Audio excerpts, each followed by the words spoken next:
Eu que tô aqui sem som.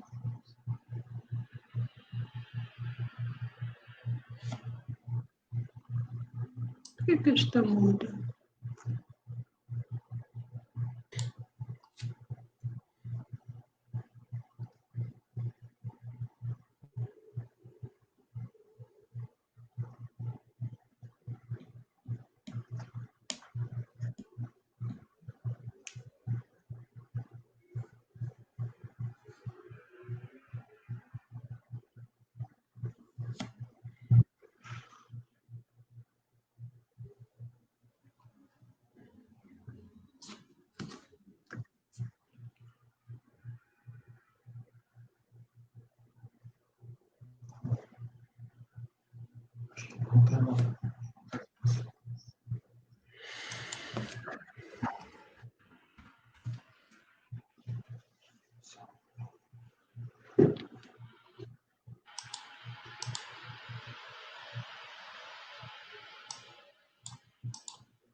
Sem som. Tá sem som. Então, não adianta tocar sem som. Tá sem som, tem que falar. Se o Cristiano me ouve, o vídeo está sem som.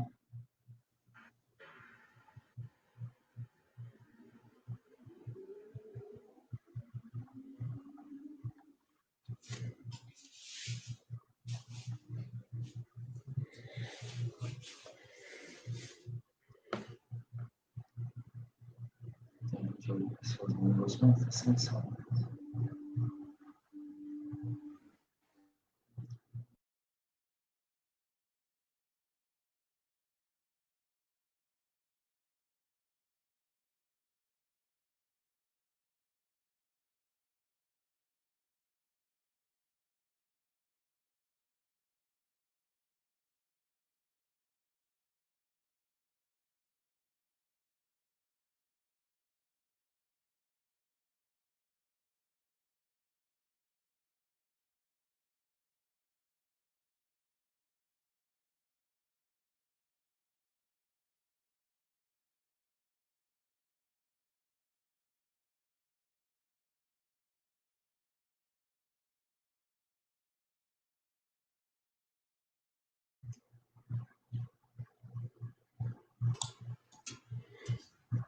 Boa noite para todos e todas. Vocês estão me ouvindo? Alguém poderia digitar aí? Sim. Quem nos acompanha pela live que está aí, poderia dar um feedback para a gente? Ainda sem som, a Marisa está dizendo para a gente.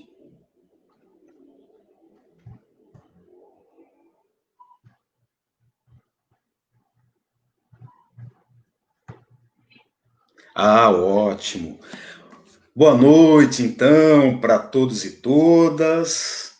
Estamos dando início à nossa live, mais uma live promovida pelo CNLB, Conselho Nacional do Laicato do Brasil, né? E articulada e com todo o suporte pela Comissão Nacional de Comunicação, a quem eu já agradeço, ao Luiz Antônio, do Regional Sul 1, ao Cristiano, também lá do Sul 1, ao Batista, do Nordeste 1, ao Léo, lá do Leste 2, e a Patrícia, do Regional Norte 1. Muito obrigado pelo trabalho de vocês, que vocês vêm fazendo com a gente. Essa possibilidade, nesse tempo de pandemia, onde a gente está mantendo esse distanciamento social, mas é uma ferramenta dessa, faz a gente estar mais próximo, pelo menos um pouco, certo? Eu queria que vocês, que nos acompanham aí pelo Facebook, quem puder, compartilhar essa live no Facebook, que assim a gente consegue ter um público maior, consegue chegar para outros interlocutores, outras presenças, que não somente essa que nós estamos já acostumados, certo? E também não se esqueçam de curtir a página do CNLB no Facebook, que daí vocês vão conseguir acompanhar todas as propostas de lives, artigos interessantes e tudo mais para a caminhada do laicato no Brasil. Tá certo? Conforme vocês forem chegando, vão dizendo de onde vocês são, para a gente saber mais ou menos até onde a gente está chegando. Célia, minha amiga Célia do CNLB de Guarulhos, a Rosália do Imperatriz, a Dalva, a secretária lá do SUUM, minha amiga, a Juscelia de Aracati, Rejane da Presidência, a Marisa de Ganhães, quem mais? A Marineide, a Alessi, lá, presidente do Leste 2, e conforme foi acontecendo, a gente vai chamando todo mundo também pelo nome. Bem, e qual é o nosso tema de hoje?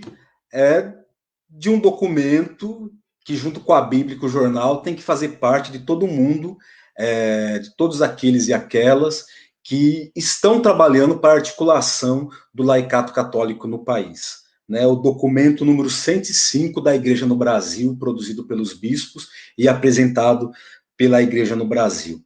Cristãos leigos e leigas na Igreja e na sociedade, sal da terra e luz do mundo. E para debater aqui com a gente, nada melhor do que a minha grande amiga, Marilza. Marilza dispensa a apresentação, sou eu quem tem que se apresentar, né?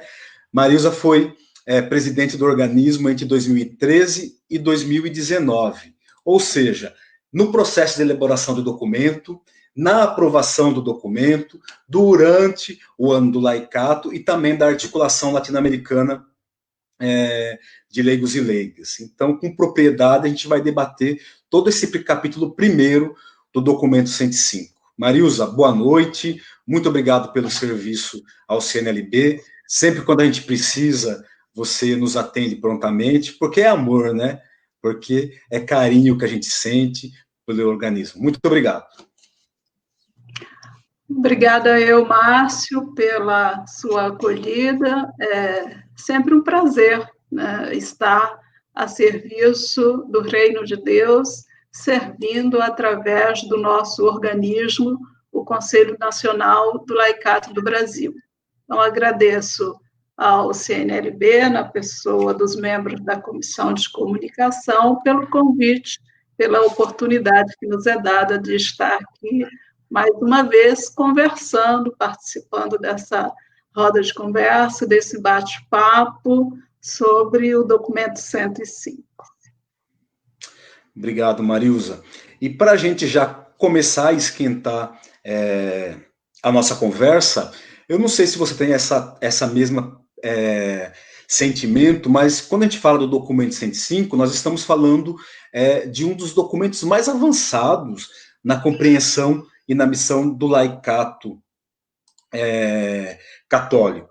Né? Ele fala do lugar teológico, fala do lugar na sociedade como sujeito social, como sujeito teológico, e ele trouxe uma série de avanços, óbvio que há algumas lacunas, algumas limitações, mas ele trouxe uma série de avanços no que o coloca, o torna como um dos documentos mais avançados, né, para se compreender a missão e vocação do cristão leigo e leiga.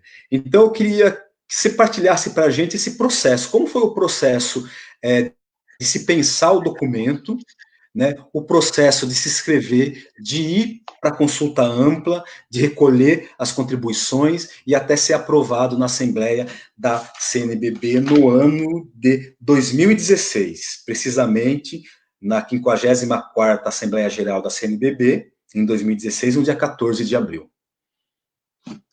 Bom, de fato, foi uma longa experiência, né? O documento ele é fruto de um trabalho coletivo. Então, é importante destacar isso. Ele foi escrito às várias mãos e foi um processo longo, né, de participação efetiva de toda a igreja no Brasil. E se deu em várias etapas, né? Nós começamos o trabalho de reflexão em 2013 sobre o texto, organizando a sua estrutura, dividindo entre as pessoas da comissão de redação do texto. Ao longo dos 3 anos de trabalho, a comissão foi sofrendo alterações, né? Ora algumas pessoas saíam, outras entravam, mas eu e Lúcia Pedrosa, Laudelino, né, fomos membros efetivos em todas as etapas, né, desde a primeira publicação até o documento final. Então, o texto base inicial, né, ele foi enviado às dioceses, né, a toda a igreja no Brasil, as pastorais, os movimentos, os grupos, para que pudesse fazer a sua apresentação, a sua apreciação, propor emendas, né, fazer sugestões. Né. Esses 3 anos de trabalho foram intensos. A primeira versão ela vai sair em 2014 como documento, como texto de estudo, né, o 107. Depois, em 2015, o segundo texto de estudo, 107A, e o terceiro, em 2016, a aprovação final do documento, e aí agora sim, como documento, se transforma no 105. Né? Então, desde o início, nós assumimos, né, nesse trabalho de elaboração, de reflexão, da construção do texto, o cristão leigo e leiga como sujeito eclesial, né, recuperando aquilo que o documento de Aparecida, né, tem afirmado, né, os leigos como sujeito na igreja e no mundo, mas sem essa separação, né, sem essa dualidade entre igreja e mundo. Então, e fundamentado, né, no Concílio Vaticano II, fundamentado nos demais documentos conciliares e documentos do magistério ao longo dos tempos, né? Então, através do cristão leigo e leiga é que nós podemos dizer assim, a igreja ela assume, portanto, o seu compromisso no mundo, né, em diálogo como quem aprende, como quem ensina, né, como quem está inserida, encarnada na realidade. Né? Portanto, o ser sujeito eclesial autêntico, coerente com a fé, né, testemunha com a própria vida as realidades que vive, né, testemunha de uma verdade que não está na doutrina, mas que está no encontro vivo com Jesus ressuscitado. Essas foram ideias, essa é uma ideia forte e central do texto, né? Cristãos leigos e leigas que estão na igreja e na sociedade, mas a espinha dorsal desse texto é justamente refletir essa questão do sujeito, que é promotor de comunhão, que está disposto a aprender, que se coloca ao lado dos outros, mas principalmente que se coloca ao lado dos pobres.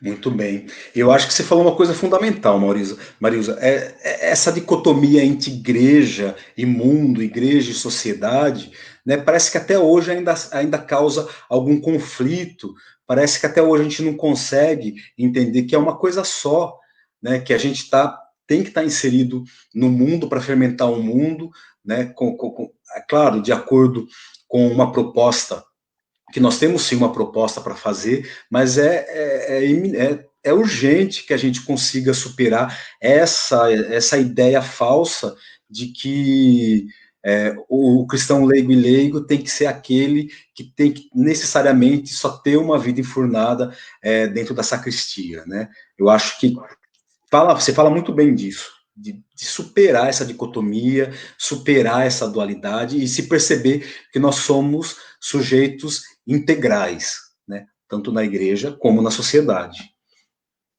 Efetivamente, essa ideia, né, esse pensamento do sujeito, o cristão leigo e leiga como sujeito eclesial que está, portanto, inserido na sociedade, né? E vencer esses dualismos de separação entre igreja e mundo continua sendo um desafio, porque anterior ao Concílio Ecumênico Vaticano II, nós vamos ouvir e vão nos ensinar que fora da igreja não há salvação. e pós-Concílio Vaticano II, nós vamos justamente descobrir no mundo como ser igreja, que, portanto, a salvação não se dá somente dentro da igreja, mas se dá no vasto e complicado mundo onde nós estamos efetivamente inseridos e do qual somos chamados a cuidar. Isso mesmo.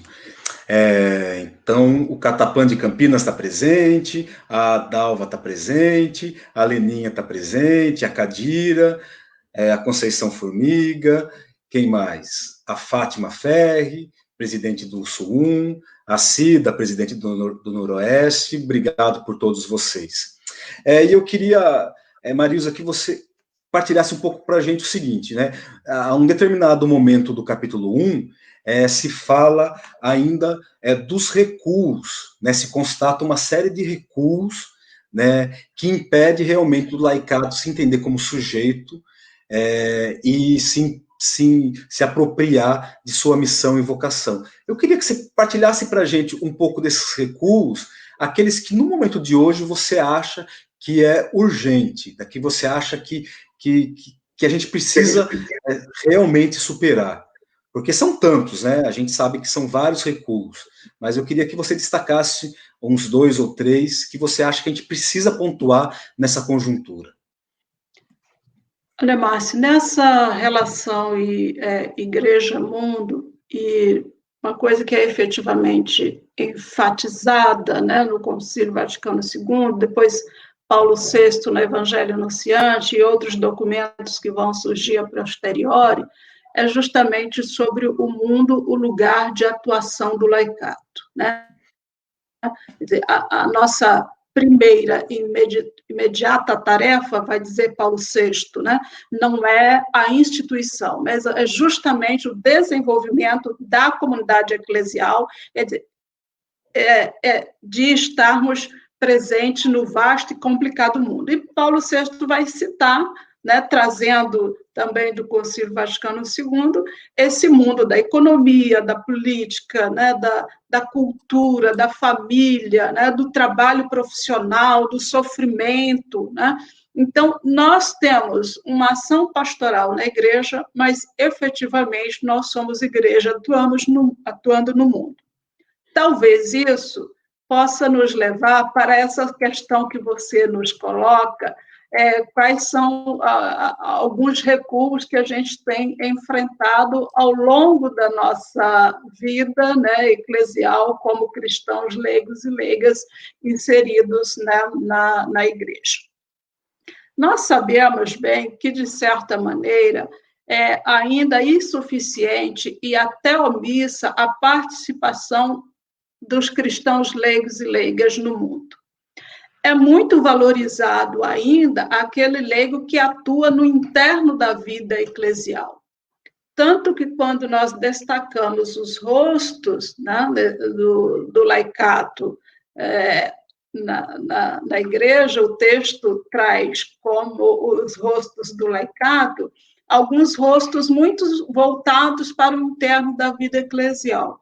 E destaca pouco os rostos do laicato, por exemplo, que está inserido na sociedade. A gente pode até falar um pouquinho mais sobre eles.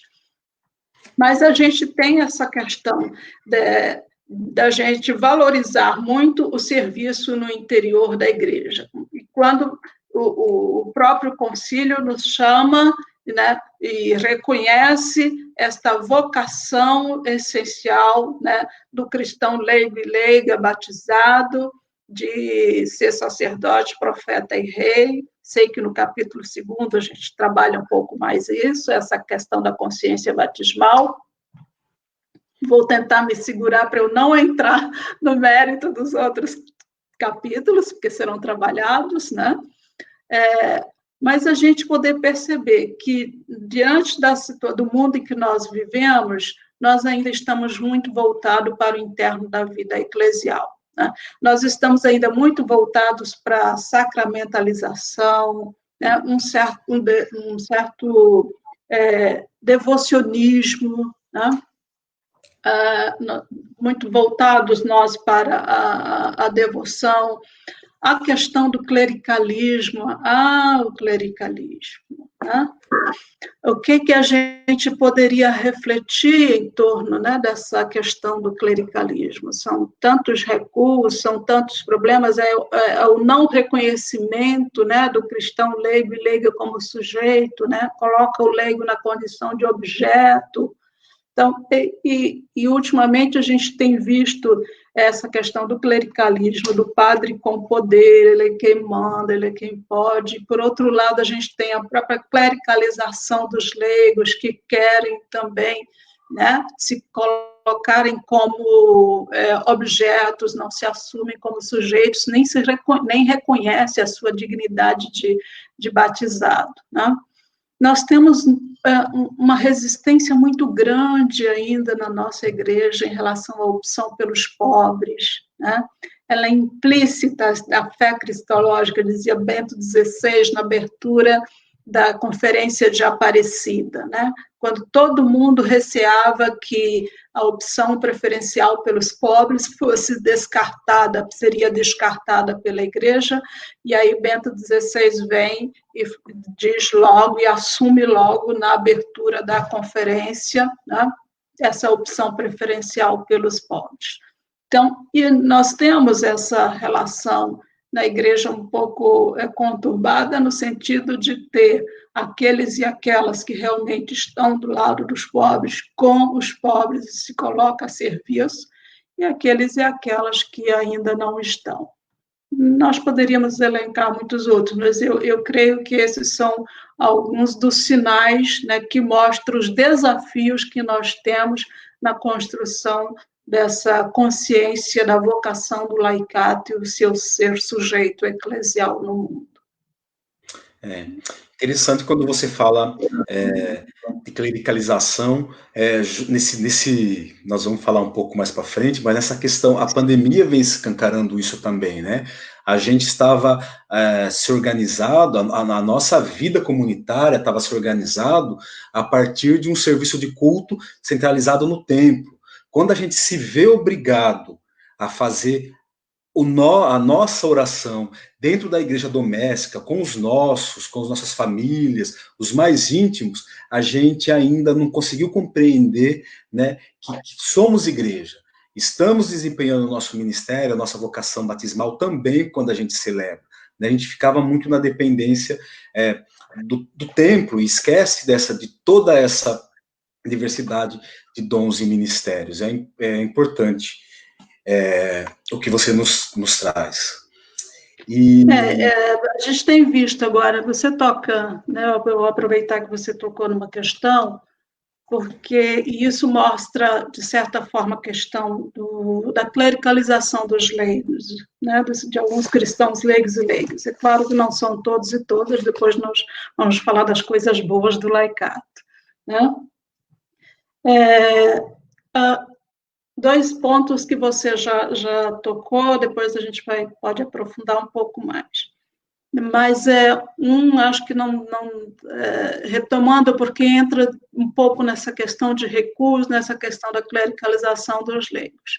Diante da pandemia, né, da proposta de isolamento social, das pessoas ficarem em casa e se cuidarem, dos fechamentos dos templos, de não poder realizar o culto público, nós tivemos aí o surgimento de um movimento pedindo o retorno às missas, e com faixas e cartazes, porque nos tiraram a missa e nos tiraram a Eucaristia.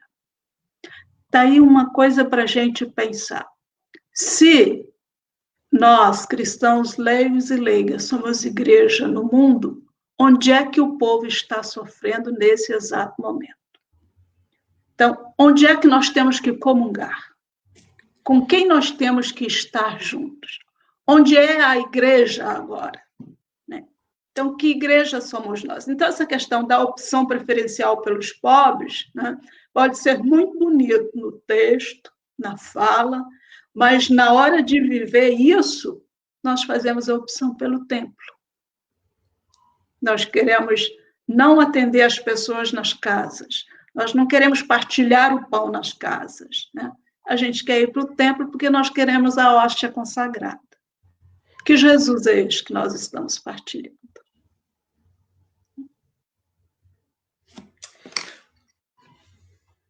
Bom, teria muita coisa sobre isso, mas acho que a gente pode ir seguindo e tentando refletir um pouco mais sobre isso. Aproveitando, Maurício, que a gente tocou na questão da pandemia, eu acho que ela desvelou um projeto de morte que vem sendo implementado no país, sabe? A mercantilização da saúde, né? O pobre que se torna descartável. Ouvimos pessoas dizer que é totalmente possível 8 mil pobres morrerem sem problema nenhum, que faz parte, que é um número baixo até, né? Também o desmonte dos direitos sociais, uma onda fascista crescente e o preconceito contra o negro, o pobre, a mulher, o indígena, os homossexuais, né? Eu acho assim, como que o organismo, como que o laicato, né, ele pode colaborar para o enfrentamento desse projeto de morte no país? Porque já que a gente fala da missão, fala dos avanços também, como que a gente... algumas saídas, algumas luzes, né, para o laicato dar essa contribuição necessária. Talvez para a gente chegar a essa sua questão, a gente pudesse refletir um pouco. Nós estamos vivendo, isso é fato, é público e notório, né, essa situação da pandemia. Então, um aspecto importante para a gente refletir e atualizar o 105, porque a nossa conversa aqui é sobre o documento 105 e seu capítulo 1º, e o capítulo 1º do 105 aborda justamente a realidade, com as suas angústias, com suas esperanças. Então, como que nós enxergamos esta realidade para que a gente possa pensar a nossa atuação? Eu gostaria, não é uma análise de realidade, não, apenas de chamar a atenção para alguns pontos, para a gente aí talvez buscar algumas possibilidades de alternativa. Pensar numa questão, como é que o 105 nos ajuda a entender e a refletir esses aspectos da pandemia. Que ela não é um acidente de percurso, isso todo mundo sabe, né? Então, e não é mais possível a gente querer voltar àquilo que nós chamamos, entre aspas, de a vida normal, né? Que aí a gente teria que perguntar o que é normal, o que é normalidade ou não, né? A humanidade está vivendo uma crise e a gente já tratou disso em outros textos, mesmo em Aparecida, né? A crise civilizacional na qual nós nos encontramos, a crise das instituições, parece que nada está mais no lugar como antes, né? Nós vivemos aí uma perca, digamos, de valores, de significado, né? De sentido da vida. Nós somos uma humanidade doente, sim, individualista, consumista, né? Onde a gente tem ricos cada vez mais ricos, pobres cada vez mais pobres. E aí você tem razão, que descancarou com a pandemia a questão das desigualdades sociais, né? O sem teto, sem terra, sem trabalho, a questão da concentração de renda, de riqueza, o acúmulo de bens. Se a gente for olhar por um lado, quem é que está ganhando com essa pandemia? Quem é que está lucrando com essa pandemia? Né? O povo está morrendo, mas tem gente lucrando com a pandemia. Né? Se a gente olha, por exemplo, para empresas como a Amazon, por exemplo, e outras, que estão ganhando bilhões e bilhões de dólares, né? Ao passo que a maioria da população está vivendo, né, na pobreza, e a gente não tem essa situação de poder superar, né, essas divisões que existem, de nós termos pessoas extremamente ricas e outras extremamente pobres, né? Nós, aqui no Brasil, estamos nessa situação, além do que já viu, o que já vinha acontecendo antes e que se agravou com a pandemia. a precarização do trabalho, a questão do emprego, né? E se a gente olha, né, para o nosso texto 105, ele chama justamente a atenção para esses sinais da realidade, né? O que está acontecendo no nosso entorno, no nosso lugar, o que acontece no mundo que interfere na nossa vida, né? E como é que a gente estabelece relações com todos estes problemas, né? Aqui no Brasil, a gente tem vivido, né, essa questão da situação política, a crise da democracia, né? Então, aí, realmente, a gente tem tido esse ataque, né, à democracia, a gente tem tido manifestações antirracistas, né? E isso nos coloca apreensivos, né? Como é que nós vamos cuidar de todo esse nosso mundo, como cuidar do Brasil, como cuidar das pessoas, né?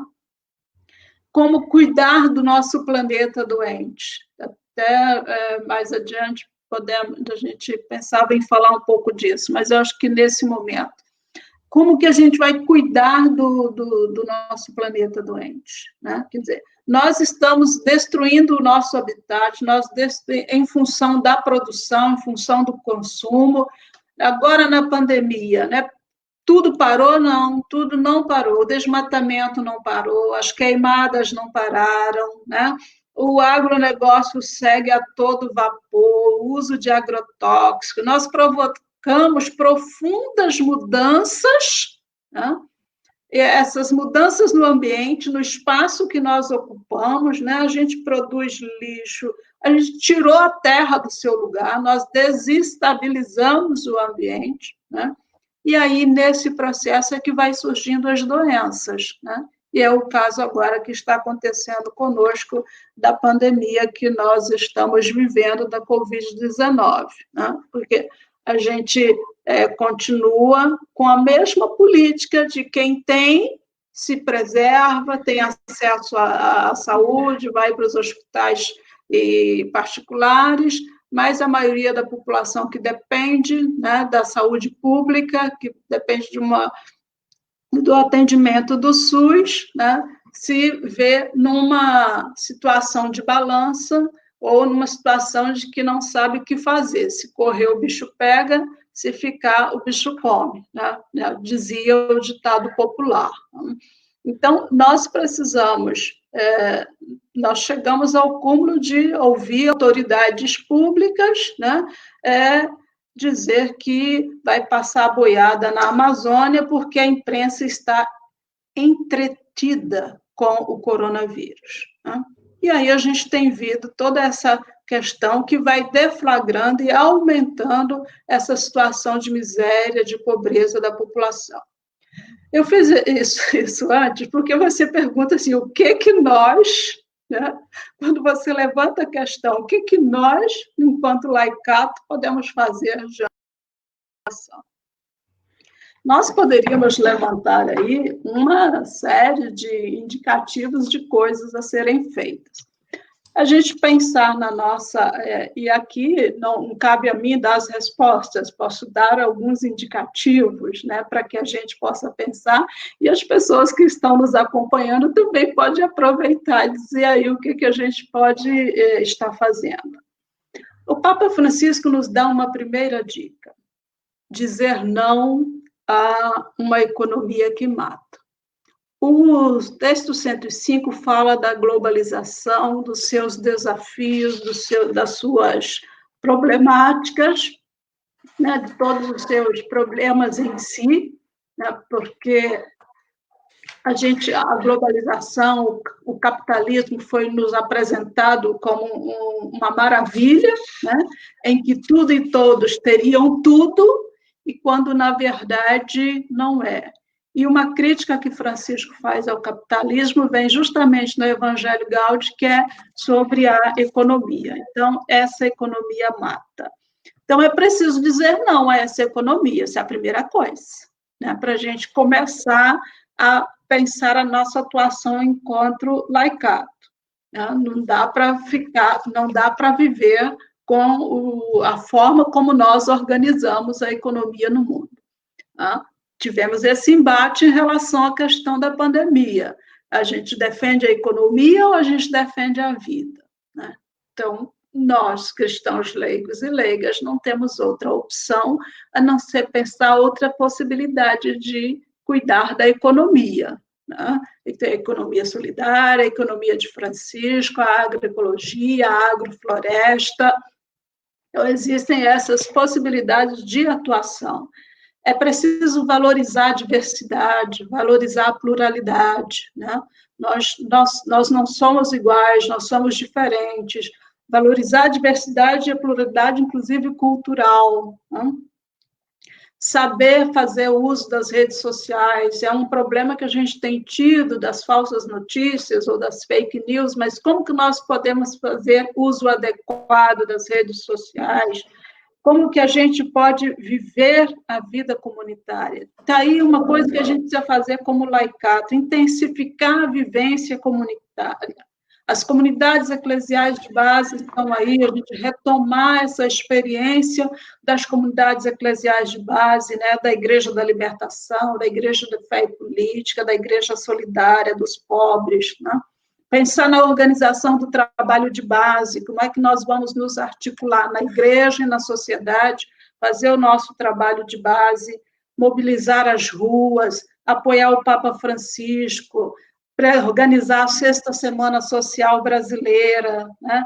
Monitorar a aplicação de recursos públicos, né? E aí ampliar o controle social. Então, trabalhar pela formulação de uma nova utopia, né? Do bem viver, do bem conviver, da gente realmente poder pensar na vida para todos e todas, e nisso os povos originários, as comunidades tradicionais, né, as comunidades quilombolas têm muito a nos ensinar, né, juntar as forças, juntar nossas forças políticas, né, nós temos aí por exemplo, essa situação do Brasil, nós temos que nos unir, buscar unidade, ou é com a Frente Brasil Popular, o Povo Sem Medo, as centrais sindicais, né, e as igrejas, e os movimentos, e as pastorais. É preciso pensar a unidade, como a gente garantir a democracia.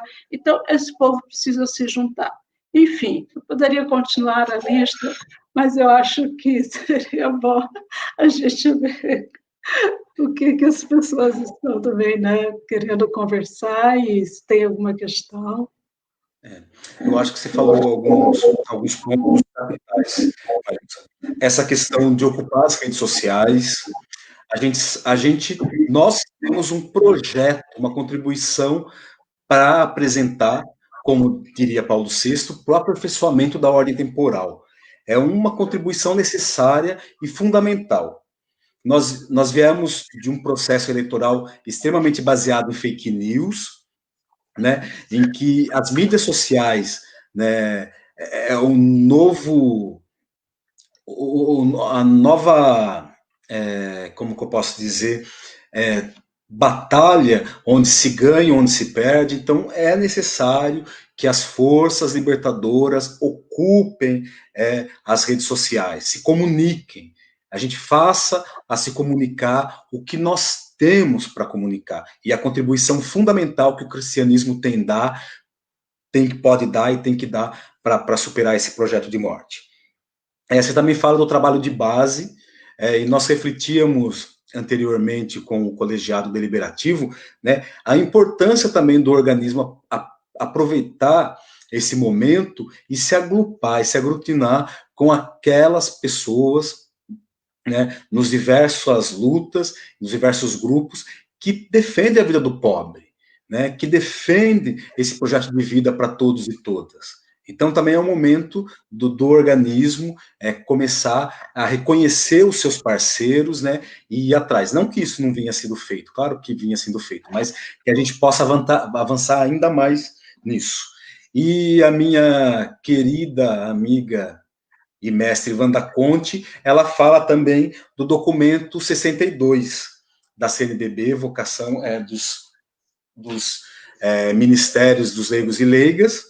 Dalva também, lá do Regional Sul, lembra da campanha da fraternidade desse ano, que trouxe um pouco disso, dessa sensibilização de estar indo né, com aqueles que estão em situação de vulnerabilidade, e o Adelino também lembra da construção tão bonita que foi o Encontro Nacional aí de Cuiabá, com aqueles gritos, né, da gente fortalecer realmente esses gritos. O organismo, o Laicato, de uma forma geral, está atenta para essas pessoas que sofrem, a gente fortalecer o povo que é resistência nesses gritos. Queria cumprimentar aí o Moisés, o Adelino e o Edivaldo, que são lá do Oeste, a Aparecida de João Pessoa, a Remédio do nosso Conselho Fiscal, a Sônia, a presidente, chegou, seja bem-vinda, Sônia, a Marlise de Chapecó, o Rinaldo do Sul, que ao mesmo tempo que estava falando, ele também estava falando lá com o comitente, que mostra a sintonia, essa questão da igreja doméstica, né? Ao nosso família CNLB, Carlos e Márcia Signorelli, que também está lá com a Luciana, e o Cris, que está dando todo o suporte. Então, se vocês tiverem mais alguma questão, vocês podem ir colocando aqui, que a gente vai lendo, perguntas para a Marilza, que a gente vai encaminhando para ela. Marilza, mais uma questão. Quando a gente falava também dos desafios que impedem do laicato de desempenhar a sua missão, a gente percebe que a gente tem alguns pensamentos muito cristalizados no subconsciente coletivo, né, que impede a coisa de avançar. A gente já citou o clericalismo, a gente já citou também essa alienação, a falta de estar na base, a falta do compromisso com os pobres, mas eu queria que você falasse um pouco também das esperanças, nessa sua andança aí de preparação para o Ano Nacional do Laicato, nessas suas andanças para sistematizar o documento 105, a gente também viu muito motivos de esperança, né? A gente viu coisa que a gente percebeu que a gente está no caminho certo, que alimenta a esperança, que alimenta o coração. Eu queria que você falasse um pouco agora dessas coisas que você viu, dessas coisas que te emocionaram, dessas coisas que reanimaram a sua esperança, que te acalentaram o coração. Fizesse essa partilha com a gente também. Bom, Márcio, todo o tempo de presidência, né, foram anos muito intensos, né? Tanto o primeiro mandato quanto o segundo mandato, né? E de muita caminhada, muito pé na estrada, né? Então, a gente estava constantemente atendendo às solicitações. E o tempo de preparação desse documento, do 105, nos levou a muitos lugares, né? No processo da escrita, do recolhimento das emendas e das realizações dos encontros, porque houve muita reflexão. Então, um texto, ele não é só construído de letras, e a letra não é morta, né? A letra, ela vem carregada da vida e da experiência das pessoas. E até mesmo quando você busca os fundamentos, né, do magistério da igreja, buscando outros documentos, fundamentos bíblicos, fundamentos teológicos, cristológicos, vocês vão ver muito isso no capítulo 2º, né? Então, tudo isso vem marcando a história de vida das pessoas, né? Eu estive acompanhando em vários lugares, foram muitos seminários, né? A realização de seminários foi intensa, né?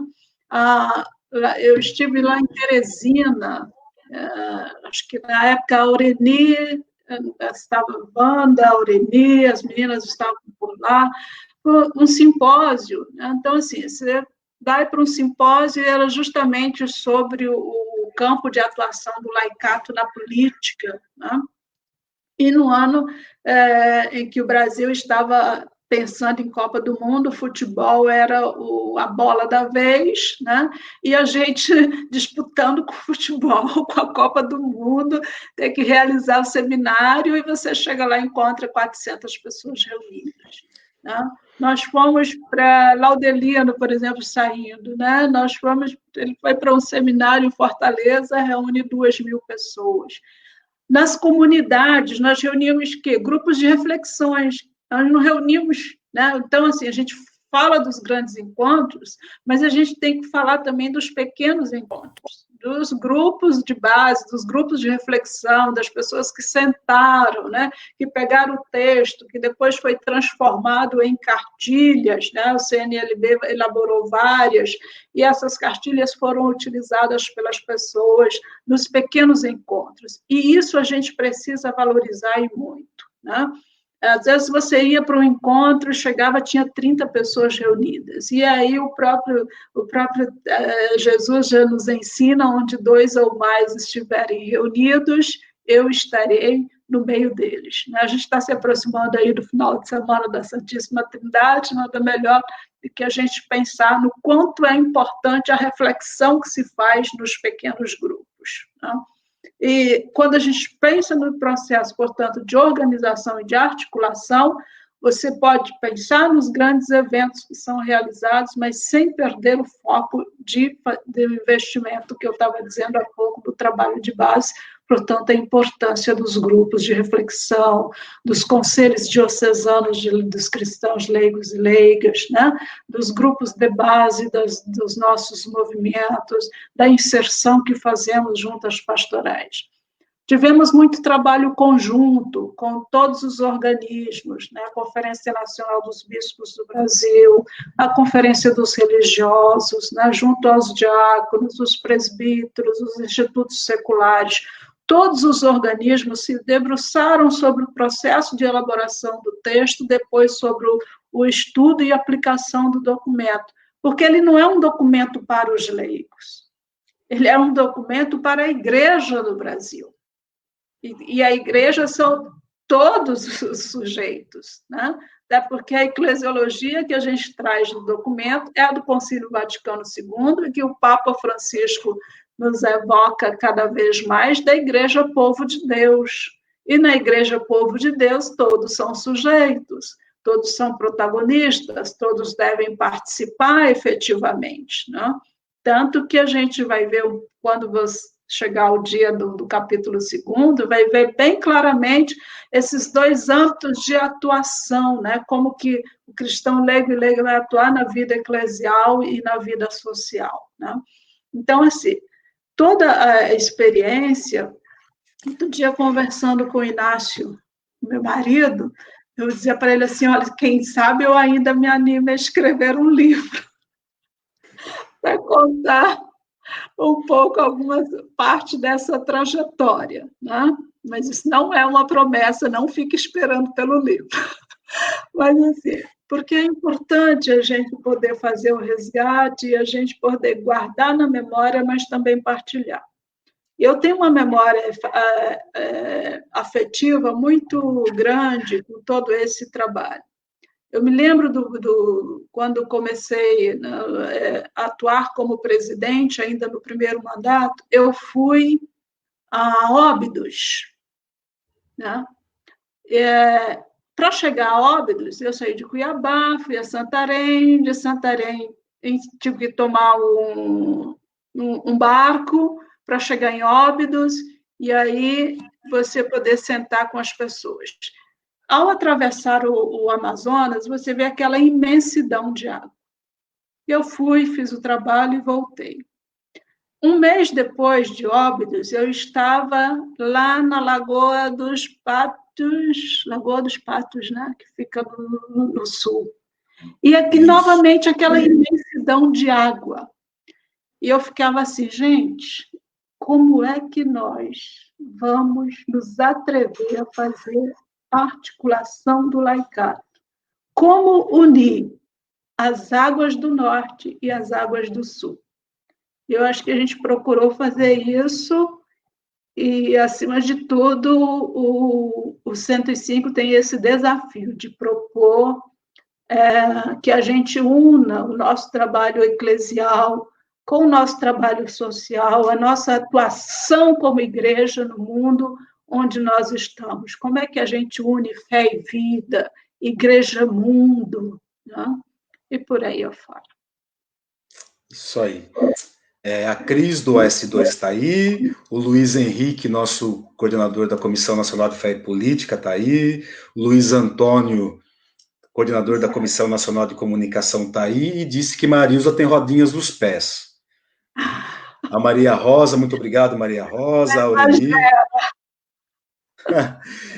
Vários dos nossos amigos aqui que estão acompanhando falaram da agenda formativa como instrumento de formação, instrumento de espiritualidade. Já até propus para a Márcia há alguns dias de falar assim, não vamos chamar mais de agenda, não, vamos chamar de livro formativo, porque é tão bom, que não acaba o ano, guarda ela. A agenda dá a impressão que dá para se descartar. Não, vamos chamar de livro formativo. Livro formativo 2020. E tão bom que é. E por sinal, está disponível no nosso site. Quem quiser, que ainda não chegou em função da pandemia, com os problemas que nós tivemos, ou as edições anteriores, ou os meses até abril desse ano, já está lá disponível no site para fazer o download. E eu queria que você falasse um pouco, Maurício, da agenda formativa como instrumento de formação também, né, para junto com o 105 a gente conseguir fazer essa formação em todos os cantos, né? A agenda, ela tem sido um instrumento que nós temos utilizado de formação já por 6 anos consecutivos, né? Desde 2014, quando nós fizemos a primeira publicação, né? E agora, nós já em 2020 também começamos o processo de preparação para a Agenda 2021. Ela tem esse papel, né, de ser um instrumento que está a serviço da formação, de contribuir com a formação dos cristãos leigos e leigas que estão nos nossos conselhos diocesanos e que estão na base das nossas organizações laicais, sejam aquelas que estão filiadas ao CNLB ou não. A agenda ela pode ser utilizada por quem está diretamente envolvido no Conselho Nacional do Laicato no Brasil, nas suas diversas instâncias, mas também pode ser utilizada em outros campos de atuação, e ela tem sido utilizada por muita gente que nem faz parte de igreja, né? Que não faz parte de nenhum movimento. Então, ela tenta trazer a informação, mas com formação, né, e tentar dar unidade à reflexão do organismo ao longo do ano. A última, né, que nós estamos utilizando esse ano, por exemplo, traz todos os compromissos assumidos a partir da realização do encontro nacional, né? Então, traz os gritos, traz a reflexão sobre os gritos, mas traz os compromissos assumidos, as propostas que foram colocadas. Então, sempre busca atualizar, mês a mês, uma reflexão. E não é com temas soltos, tem sempre uma continuidade. Para vocês terem uma ideia, durante o tempo, os 3 anos de trabalho de construção do 105, a nossa agenda formativa fez esse percurso. Refletiu um ano sobre o cristão leigo, sobre a vocação laical, um outro ano sobre o cristão leigo e leigo sujeito, né? Até a gente chegar ao texto. Foram 3 anos acompanhando esse percurso. Então, vale a pena realmente a gente poder fomentar esse trabalho da agenda, que espero aí possa continuar sendo um instrumento de trabalho e de reflexão e de formação.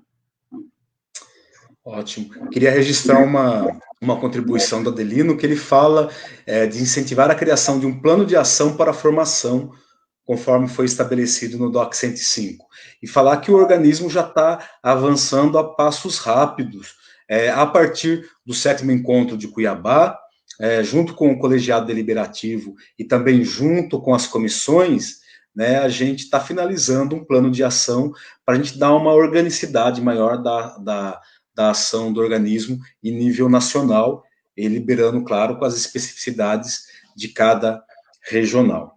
Queria saudar aqui o Juvenal, a Elianira, a Sirlene, a Ana Lúcia e a Jocélia, que chegaram aqui com a gente, estão acompanhando a gente. E aproveitar também um tema que está muito em pauta agora, Marilza, e que hoje especificamente é muito propício, que o Valdeir nos coloca, que é repensar a nossa relação com a criação, com o meio ambiente, né? Não tem como outra alternativa possível do reino se não for repensarmos a nossa relação com a criação, né? E hoje é o Dia Nacional do Meio Ambiente, então é bem a calhar uma reflexão que eu acho que a gente precisa fazer, né? Que não existe projeto de sociedade fundamentada no Evangelho se não existir o respeito com a criação. E eu queria que você falasse um pouco isso com a gente, né? Você é do Mato Grosso, um estado que vem sofrendo com o agronegócio, que sofre com o latifúndio, onde os companheiros do CIMI sofrem martírio, onde os companheiros da CPT sofrem martírio, e eu queria que você falasse um pouco dessa questão do projeto que o documento 105 propõe para a missão e vocação do leigo, com a questão da criação, da integralidade da criação e do planeta. Existe uma questão que eu acho que realmente você tem razão, e com propriedade, ela é colocada no documento 105, que é a questão da globalização e a relação que nós estabelecemos entre economia, capital, trabalho, criação, natureza, ambiente, espaço, né? Então, porque ele traz os problemas da vida eclesial e os problemas da vida social, né? Efetivamente, como a gente pôde perceber. E tem nos levado a esse desafio do enfrentamento das questões ecológicas, né? Olha, gente, se nós vivemos uma economia capitalista de acumulação de bens, de exploração dos trabalhadores e destruição criminosa da natureza, né? Quer dizer, a busca desenfreada de um capital sem limites. A pergunta que nós precisamos fazer: a vida aguenta isso? A natureza aguenta isso? Né? E aí a gente precisa pensar em alternativas. Você contextualizou bem, não preciso falar novamente as situações, né, do Mato Grosso, os conflitos no campo aqui são extremamente acentuados, conflitos no campo, conflito no campo em relação à ocupação de terras, em relação à questão indígena, né, a questão do próprio agronegócio, que vai avançando cada vez mais e destruindo os biomas. Mato Grosso ele é privilegiado, ele tem 3 biomas, a Amazônia, o Pantanal e o Cerrado, né? E a gente tem o quê? Todas essas questões que são colocadas pelo capital. Você tem o avanço do agronegócio com o uso desenfreado do agrotóxico, e isso mata a vida, não só da natureza, mas mata a vida humana, né? As pessoas também ficam doentes, a natureza fica doente. Que alternativas e saídas, que sinais de esperança a gente pode buscar nisso? A gente tem, no mínimo, 2 alternativas. Ou nós mudamos o caminho, ou nós matamos a humanidade. A escolha é fácil, ou é difícil. Depende de como é que nós pensamos o mundo, de como é que nós queremos estabelecer relação com as pessoas, com Deus, consigo mesmo, com a natureza, com o cosmos, né? Nesse nosso caminho, qual é a parte que vai sofrer? Qual é a parte que será reduzida? Né? Os donos do capital ou os pobres, os trabalhadores, né? As trabalhadoras, né? Os homens, as mulheres, as crianças, os jovens, né? O Covid-19, quem está preocupado com o número de mortes causadas pelo Covid-19? Nós já passamos a marca dos 600 mil contaminados, nós já passamos a marca dos 30 mil mortos. Quem que está preocupado com isso? Tá? O que nós podemos fazer? Vida simples. Vida simples e digna para todos e todas. Nós não precisamos de super ricos. Nós precisamos que a riqueza seja partilhada com todos e todas. Nós precisamos ter harmonia com a ecologia, com a economia solidária, né? O Gogó escreveu um texto, está publicado no site do CNLB sobre o dia 5, né? Dia do Meio Ambiente. E o nosso desafio como cristãos leigos e leigas é avançar nessa harmonia com a humanidade e com a natureza. E, como eu já dizia anteriormente, os povos tradicionais, os povos originários, as comunidades quilombolas, têm muito a nos ensinar. Né? Nós precisamos escutar os clamores da Pachamama, da Mãe Terra, da natureza, e garantir os direitos da natureza, os direitos da Mãe Terra. Porque quando nós falamos nos direitos humanos, sociais, políticos, nós também temos que garantir os direitos da Mãe Terra. Eu aproveito para convidá-los a um momento de reflexão mais intimista sobre esse assunto, acompanhando um vídeo que o Cristiano vai colocar para nós.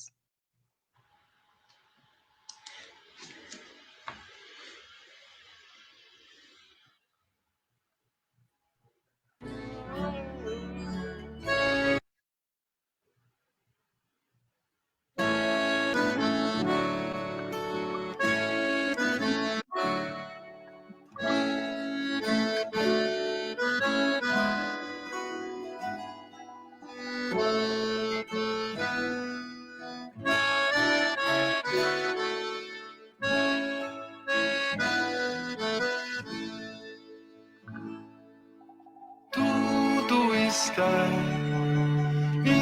interligado, como se fôssemos um. Tudo está interligado nesta casa comum. Tudo está interligado, como se fôssemos um. Tudo está interligado nesta casa comum. O cuidado com as flores do jardim, com as matas, os rios e mananciais. O cuidado com o ar e os biomas, com a terra e com os animais. O cuidado com o ser em gestação, com as crianças, um amor especial. O cuidado com doentes e idosos, pelos pobres, opção preferencial. Tudo está interligado, como se fôssemos um. Tudo está interligado nesta casa comum. A luta pelo pão de cada dia, por trabalho, saúde, educação. A luta para livrar-se do egoísmo e a luta contra toda a corrupção. O esforço contra o mal do consumismo, a busca da verdade e do bem. valer-se do tempo de descanso, da beleza deste mundo e do além, porque tudo está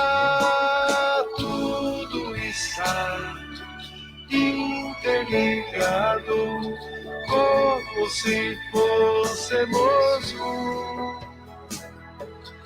Tudo está interligado nesta casa comum.